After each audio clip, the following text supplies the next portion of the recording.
Hi, Archer Crosley, Real World Pediatrics. So I wanted to do this segment for a couple of reasons. Number one, a patient came into my office several weeks ago and didn't want to get any vaccines. Now, the mother-in-law was the one who was probably influencing her because she brought up this argument about the Amish having lower rates of autism. And the second reason I wanted to do this segment is because Robert Kennedy and Brian Hooker, in their book, Vax, Unvax, Let the Science Speak, also bring up the subject of autism in the Amish and the reputed connection between vaccines and autism. Well, first, I want to give you a few facts about the Amish, and I'm going to put them up on the screen there.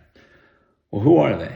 Well, they're a traditional Christian faith located in many states within the U.S., but principally in Pennsylvania, Ohio, and Indiana. There are about 390,000 Amish in the United States, and because of their large family size, which often contains 5 to 7 children, they double in population every 20 years. Generally, they avoid modern conveniences such as cars and electricity, although some communities do have workarounds when it comes to modern devices like cell phones. They do sometimes eat food at McDonald's and other fast food places, although generally they eat a more natural, traditional diet, relatively free of processed foods. When it comes to radio and television, sorry, they don't listen or watch. Well, how about vaccines, the focus of this discussion? Yes, but at lower rates than probably you and I. When it comes to autism, there is some debate as to whether the Amish have lower rates of autism. For the purposes of this discussion, though, let's just assume that they do have lower rates of autism. Now, why would that be?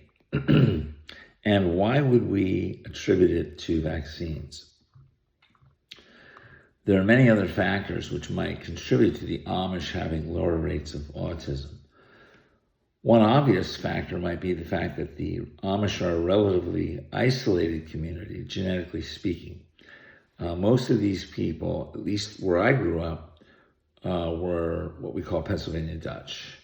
I'm going to assume that the people who live in Ohio and Indiana come from the same stock of people who just happen to move a little westward. These people still speak German. That's where their heritage lies. Gathering that there's not too many Black Amish, nor Spanish Amish, nor French Amish, nor Asian Amish. Has anyone ever seen an Asian Amish person? I never have. Now, that alone might help explain why there might be lower rates of autism in the Amish. Now, if that's not enough to convince you, we might attribute the lower rates of autism to any number of factors peculiar to the Amish people.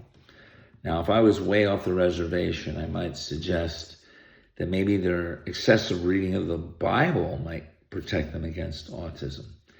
But if I did make that argument, you would rightly criticize my findings and beliefs by pointing to other groups of people who read the Bible excessively and who do get autism.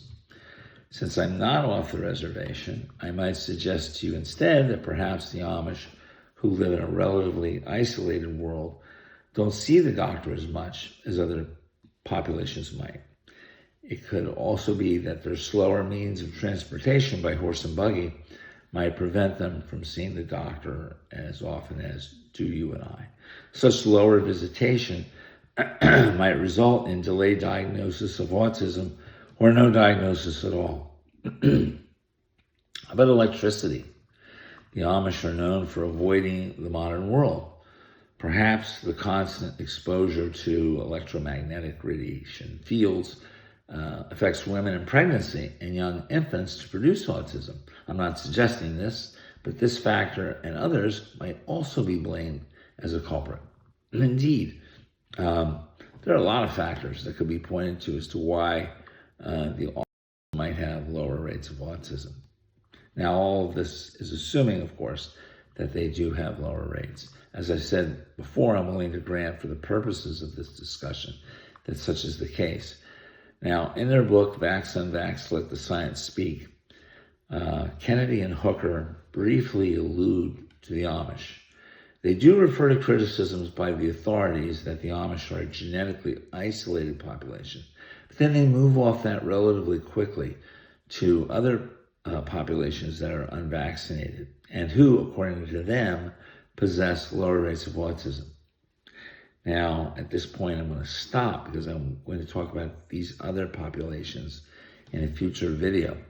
I'm also stopping because I want you to take notice of an important characteristic of many vaccine deniers and anti-vaxxers.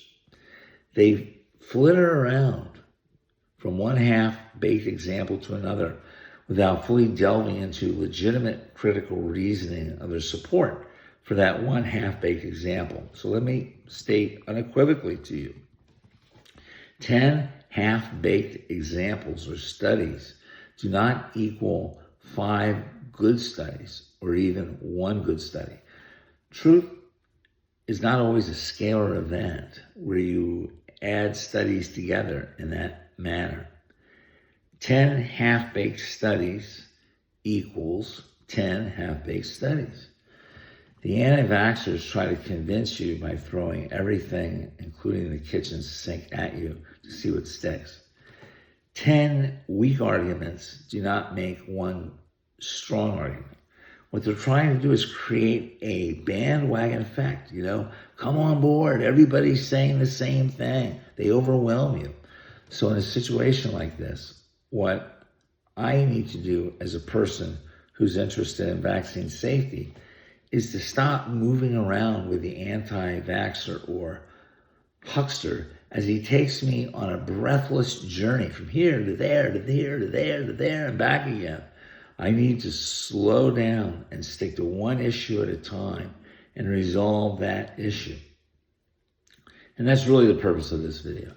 It's to slow me and hopefully you down to look at each issue one at a time.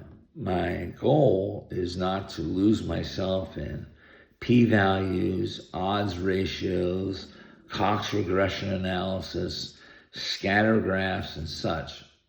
I'm not a professor, not a mathematician, and I don't want to be. I'm just a regular pediatrician. These people, mathematicians and such, they make me nervous. They make me jittery. I get really nervous just being around them. And, and to tell you the truth, I don't even like them.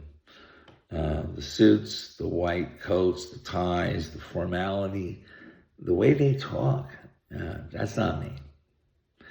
Now, my goal is to give myself and hopefully you a real world analog view of the pediatric world as I see it from a normal person's perspective. Now, if the Amish do have lower rates of autism, there may be other reasons besides vaccines. It could be their more traditional diet, their lack of exposure to industrial toxins, their genetics, or their relative isolation in accessing doctors who might make the diagnosis of autism. But to reach out and reflexively blame vaccines, I don't buy it. Don't buy it. Thank you.